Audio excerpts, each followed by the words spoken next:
So I just start trying to deal with it. And in between, I have to keep going to the bathroom, which sucks. And every time I get up, I'm just like, You know, the IV thing. Yeah. Oh yeah, and you know you're hooked up to IV, so every time you have to go to the bathroom, I had to unhook my blood pressure monitor because you know since I had preeclampsia, they monitor my blood pressure. They took it every like 5 minutes or something like that. I don't know. It took all the time, but I had to unhook it. Then I'd have to unhook the heart monitor for her and the contraction thing, and then I'd have to, you know, we'd have to unplug the IV from the wall. stand and walk it over, and it was just an ordeal every time. While I'm having these contractions that are, like, if I was lucky, I had a minute between them. Like, ugh.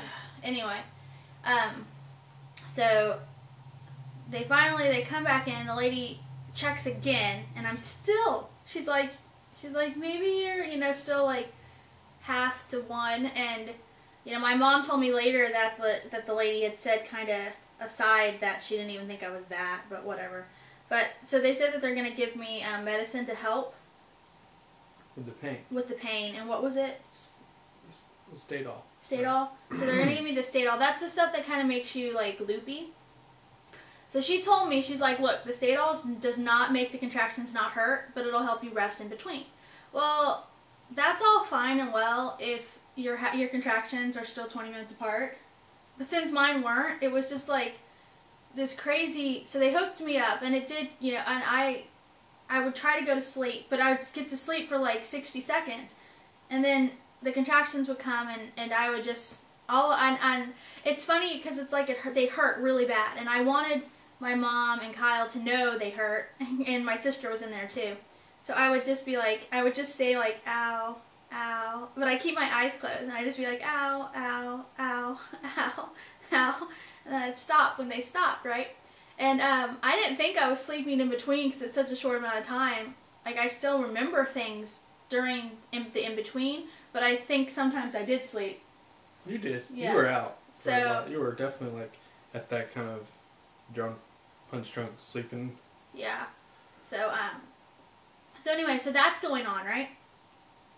And it's been about half an hour since they checked my cervix and hooked up the medicine, right? Almost on the nose, half an hour. And all of a sudden I feel my water break. I feel like it's really warm, and it's just like this letdown, it's just like gush, right? I just feel like this release, and it's just wet, and it's, like I said, you know, just gushing out, right? So I say quietly, I guess. I didn't realize I was saying it quietly, but I was like, my water broke. And no one hears me, and I'm like, my water broke. My water broke. And I keep my eyes closed. And I keep saying it. And eventually they, like, hear me. My mom and Kyle hear me, and they're like, oh, okay. So they're going to go get the nurse, right? And my mom comes over, and she lifts up the blanket to look. And I still had my eyes closed. But when she lifts up the blanket to see, turns out it wasn't water, it was blood. And lots of it. Yeah, so that's not good. But I didn't know what was happening because I just thought my water broke, you know. And they didn't tell me right then. So Kyle, what do? You run here? I went to get the nurse. What'd you do? I just told her, nurse, there's a lot of blood. And we were, you know, it was scared. Not supposed to be there. So. Yeah. And my mom was really worried, apparently, like, obviously, what, you know, of course she was, but, so they come in, the nurses check, and I start to figure out something's weird, because the way everybody's acting, so I'm kind of, like, trying to open my eyes up and, like, wake up. They check me out, then they turn off the medicine, and I get a shot, and they're like, we need to, oh yeah, so they check me, right, and I'm at 5, and it's been half an hour. 5. And so they give me a shot to stop the contractions because they're worried. So they're like, okay, we're just going to give you the shot and stop the contractions. And I'm like, what's going on? And they're like, you're at 5. And I was like, oh, yay, I can get an epidural. And I still don't realize anything kind of crazy. And then I do know. Like, someone's like, oh, it's blood. And I was like, what? And so Kyle and my mom were still in the room then. And the nurses were like, oh, it can just happen when you dilate quickly, which... yeah, whatever. But anyway, so they were like, don't worry about it. And so my mom and Kyle have to leave because they get the epidural guy. He comes. I've heard a lot of people who said that once they're allowed to get an epidural, it takes like an hour before the anesthesiologist can even get there. Yeah. My guy was there in like 5 minutes. 5 minutes tops. Like and he running in, putting on scrubs to work. Yeah, like he ran in and he was like rushing, which is awesome, you know. So he like rushes in and they get kicked out because you know they don't an epidural don't have people or our hospital people can't be in there when they're doing it, and so they sit me up and the guy's doing it and I'm leaning on a nurse while he does it and.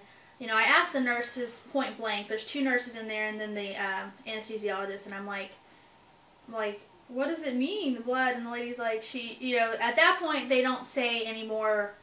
Oh, it's probably nothing, which is what they kind of said when I had people in the room. Then they say, they're like, you know, you don't need to worry about that. Let us worry about it.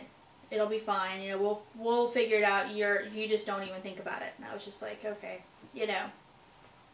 So I knew they didn't want me to worry, and they were like, we called the doctor, and I was like, okay. So I get the epidural, and the guy does it, and he makes me feel better because he's like, when he's doing it, you know, it does kind of hurt, but not like people complain about at all. Different strokes. Yeah. It's definitely something. I'm sure it hurts some people more than others, but the guy did say I had like, you know, the only thing that really hurt is when they actually put the medicine in. It made my leg kind of hurt, but just for a second. But the guy did say I took the pain well, which made me feel better because I had been thinking I was a wimp when I had these, you know, crazy contractions and I wasn't even one. But turns out the reason why I was having crazy contractions is because my body was about to dilate at the speed of light. So of course it hurt really bad. So that made me feel better too. So anyway, so Kristen comes in.